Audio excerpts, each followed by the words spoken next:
นี่เป็นเฮือนมูลเฮือนมังเฮือนพ่อกับแม่ของแม่ค่อมเพิ่นสร้างมานำกันเนาะแม่ค่อมน่ะอยู่เฮือนมูลเฮือนมังยังบ่มีเฮือนเป็นของตัวเองดอกพี่น้องตอนนี้แม่ของแม่ค่อมก็อายุ70ปลาย7879แล้วบ่จักแลขึ้นเฮือนลงตารางยากแล้วตอนนี้เนาะเวลาเพิ่นเจ็บเพิ่นปวดมาเพิ่นเป็นโรคเก่าโรคซิบยามเจ็บยามปวดมาแล้วลูกบ่ได้ไปบ่เป็นกินกับหมองนอนกับหมองทำธุระส่วนตัวก็ทำกับหมองเนาะเพิ่นก็เลยว่าอยากลงมานอนตารางเถาแม่นะและบาดนี้แหละอันแม่ค่อมนาสิเกาะห้องออกมาให้เพิ่นเนาะห้ากะเกาะออกมาแล้ว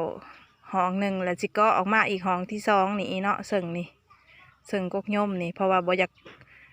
ยากก่อดินบล็อกติดกับเสาไม้ย่านปลวกขึ้นเฮือนก็เลยสิเกาะออกมาอีกจังสิก่อ